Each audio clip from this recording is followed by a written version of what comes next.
لە درێژەی کۆمەکردنی هاوڵاتیانی کەم دەرامەت دەستگای خێرخوازی بەخشین 220 سەبەتەی خۆراکی گەیاندا چەنگەڕەکێکی هەژارنشین لە قەزای سۆران و ناحیەی هەریر. لە قەزای سۆران 100 سەبەتەی خۆراک دابەشکران و هاوکات لە ناحیەی هەریریش 120 سەبەتەی تری خۆراک بە کەسانی شایستە دران.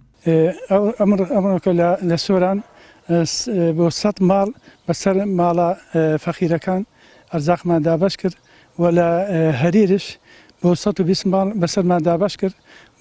بۆ بۆنێکە ئەو نەخۆشیێکە هەیە ئەوڕۆ کۆرۆنا خەڵک ناتوانێت لە ماڵە بێتەرە دەورە بۆ ئەشاکردن شدیان خەڵک فەقیرە ناتوانانی ئەرزاق بخۆی و کڕی ئێمە شەستاوین بە دابەشکردنی ئەو ئاژەقانە و سوپاسی ئەو خێرومەندانەکەن و خێرخوازانەکەن کە هاوکاریان کردوین لێرەشەوە داوان لێکن کە ئێمە زۆر پەیوەندی تەلەفۆنی پەیوەندیمان پێوەکەن چەندان نامان بەدەست گەیشتووە کە ژمارەی زۆر خەڵکی هەژار و کەم دەرامەت پەیوەندیان پێوە کردوین بە تایبەت لەو بارودۆخی کە خەڵک بێم و سێوە بێ ئیشە بازارەکان داخراون جگە لە قەیرانی نەخۆشیەکە قەیرانی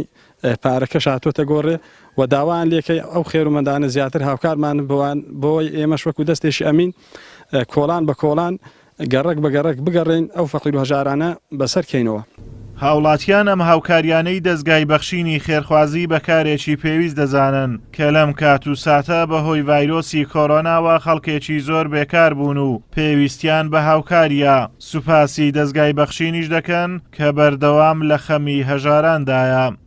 دەستخۆشی لەکەن لۆهاتن گەرەی وەستارە جەب ئێرە زۆربەی کەسی تێدا کەسی هێژاری تێدا کەسی فەقیری تێدا معاشیان نییە کەم دەرامەتن دەستخۆشی لە جەنابتانەکەن لە ئەوەی بەشداری کردێ لەو بەرنامەی جەنابتان ئەمن دەستخۆشی لە یەکەم لە بەرنامەی بەخشین کە هەوڕوهاتینە بە هەستانە بە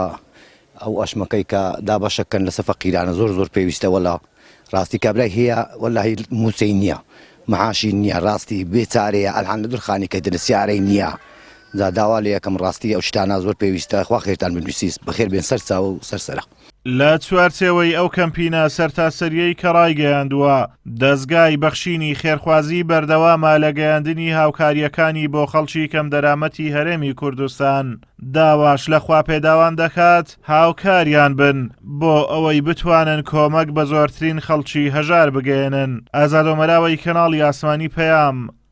قەزای سۆران.